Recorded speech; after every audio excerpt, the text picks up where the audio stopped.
It is my absolute honor to introduce Ani DiFranco.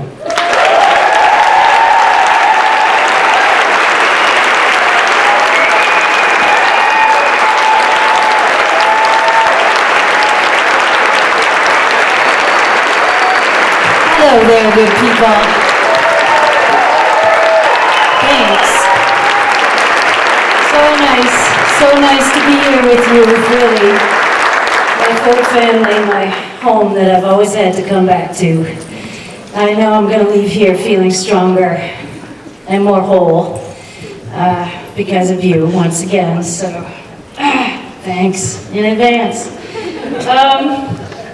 Okay. So they told me I had to talk for 20 minutes, and I thought, holy shit, how am I going to talk for 20 minutes?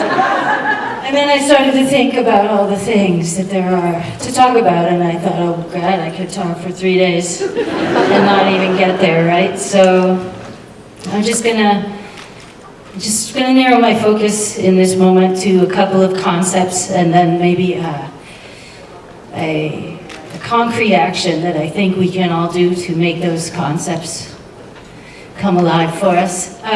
So the concepts that I've been meditating on a lot lately are the two hands that I feel like can pull us out of this place, can build the getaway vehicle, you know? And those are the hands of resistance and persistence, right? So resistance, something I've had some history with. And I don't even want to talk about my music or art or what I say in it, and all of the sort of political resistance therein. I just wanted to talk for a moment about the context that I chose around my music, the sort of the delivery system that I devised. So early on, I'm writing songs, and I'm starting to connect with people, and early on record companies observed this, and interest came my way. And early on I decided to resist that path, all those dangling carrots, just get away. And I just want to talk about why, I guess. It wasn't, of course, that I had my own carrot farm and that I was, that I had enough at the time. You know, I wasn't financially secure like any young songwriter. You know, I was eating off the floor and sleeping on the couch of whoever. And it wasn't because of the reason that I think was generally assumed at the time. I know, because it reflected back at me for years and years and years, was the assumption that my decision not to go music industry was because I was afraid of losing control of my art. And if I had been smarter, I probably would have been afraid of such things, but I wasn't. I like any young person, I was very confident, very sure that a record company could propel my art into the world, but in no way would they overpower me. In no way was anybody going to tell me what to do and chew me up and spit me out. That was not why. And I tried to articulate, you know, over the course of, you know, that first sort of decade in the public eye, and I don't know if I did or not, but that my decision to resist that was because I was trying to make myself accountable to something bigger than myself.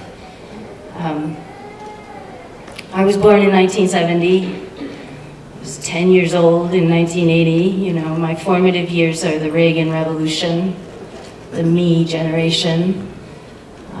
By the time I had eyes to see anything with, what I saw was capitalism overtake everything else, you know? Profit motive being hoisted above all other motives. Greed being accepted, even expected, even respected.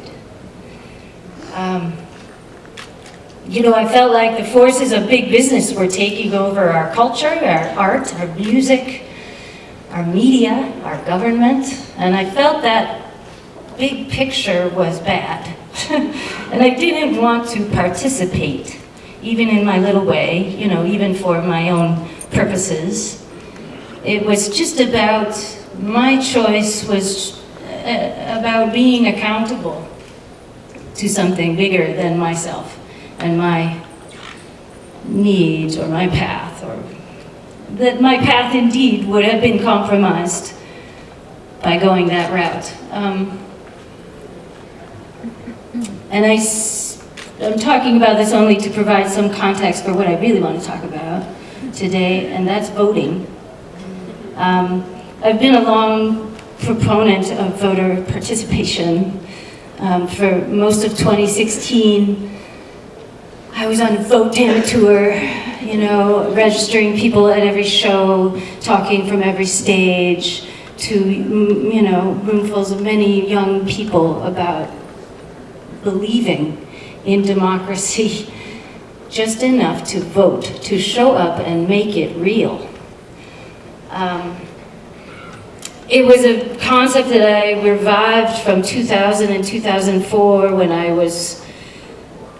did Vote Dammit tours targeting swing states, you know, doing voter registration at shows. We even had a slideshow about voting history in America in between the opening act and my set, you know, to try to educate or remind the audience that our right to vote, you know, unless you're a white male, I guess, your right to vote was hard fought for.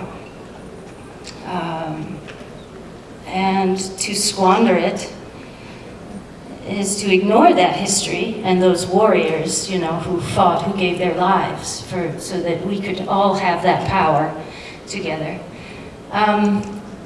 So 2016, I'm back on my Vote Dammit horse, right up till about a week before the election. I'm down in Florida doing a global citizens rally, you know, last-ditch effort to get out the vote in this key battleground state of Florida. And it was a cool program, very diverse performers, speakers. And in between the speakers, there was movies. Super cool. Rita, love it. Oops, she's gone. I have a project that I've been working on for years called the Prison Music Project. It's hopefully going to come out this year. We're kind of on prison time doing this thing. But it's all songs written by men in prison. We're working on with Zoe Bookbinder, this cool chick, songwriter, and hopefully that will be coming out into the world soon. But I'm down in Florida, I'm at the Global Citizens Rally, and here, there's a movie, for instance, between the speakers, and it had like one individual after another alone on the screen. I vote for the environment. I vote for education. I vote for women's rights. I vote, you know. And that's when it sort of started sinking into me that this me generation, this meanness in our culture that has overtaken is so deep inside us that, well, I mean, it seemed to be advocating for a single issue voter kind of approach, which I think is a big trap. I don't think we live in a single issue world at all, and that to approach voting like that is a mistake. And another thing that I kept hearing from that stage that night was, make your voice heard. And I have the utmost respect for self-expression, as I think we all do in this room. You know, we are lovers of song and music and poetry and art. And there are so many contexts for self-expression in our world that are essential, you know, and some that are just trivial, and some that are kind of gross. But we can spew our self-expression to the universe through the social media. We can have our own haircuts and our own clothes and our own songs and our own ways all day long. But I believe that voting is exactly not that myself. It just That's what I really want to talk about is, to me, a vote is an expression that acknowledges you are part of something bigger than yourself. And when you show up to vote, you are making yourself accountable to that which is bigger than yourself. We have a very flawed system. We have many problems that we desperately need to address. Starting with the Electoral College, which makes a winner out of somebody who receives millions less votes than another candidate.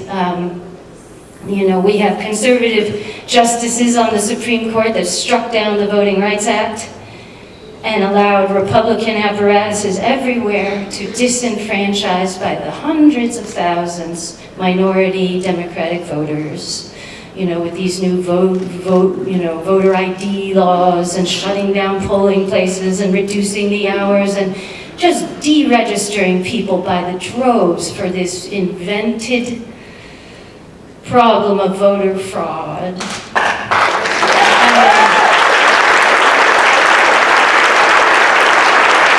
You're right. And how do we have all these right-wing extremists in charge anyway? 2011, this gerrymandering campaign that turned our electoral districts into these surreal, grotesque monsters that prevent, once again, Democratic votes are greater by the millions nationally in every election, yet Republicans are winning seats on state legislatures in the House of Representatives rampantly.